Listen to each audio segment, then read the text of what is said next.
Hey everyone!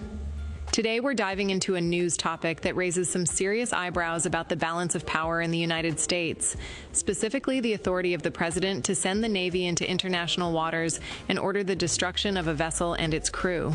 Sounds dramatic, right? Well, it is. Imagine this.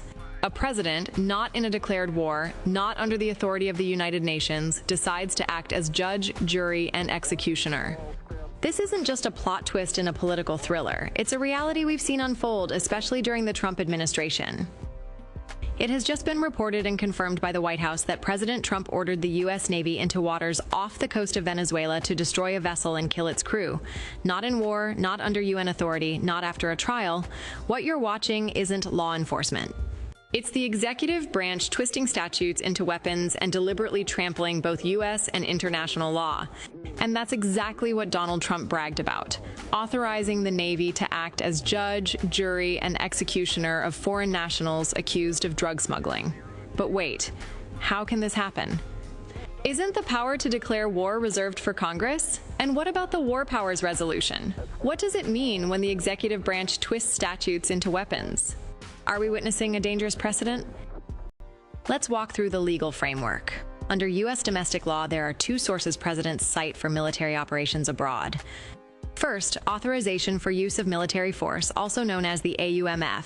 This is a statute passed by Congress, especially the post-9/11 one, which allows the president to use force against groups tied to terrorism.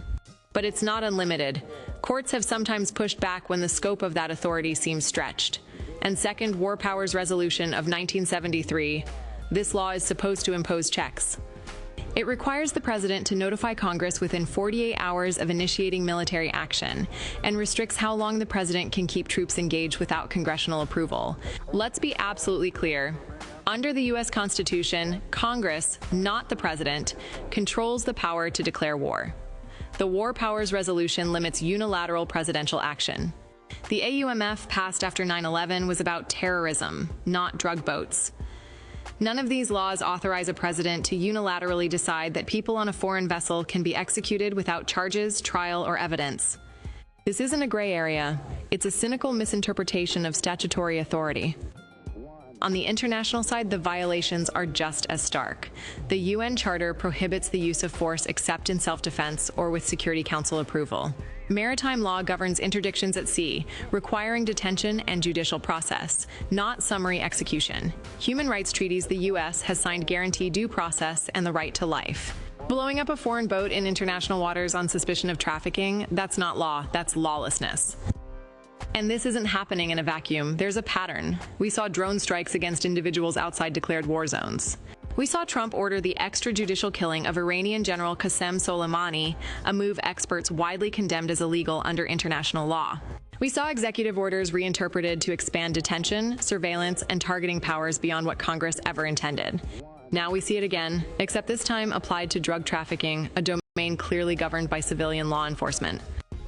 So what does this say about American government's respect for law?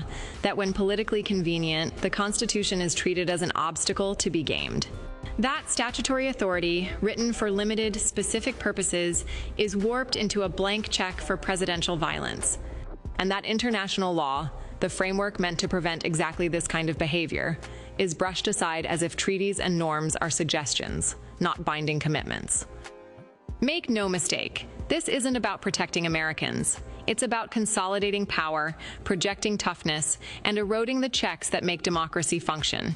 If the president can kill foreigners at sea today without due process, what prevents tomorrow's president from extending that logic further into new domains, against new targets, even against citizens?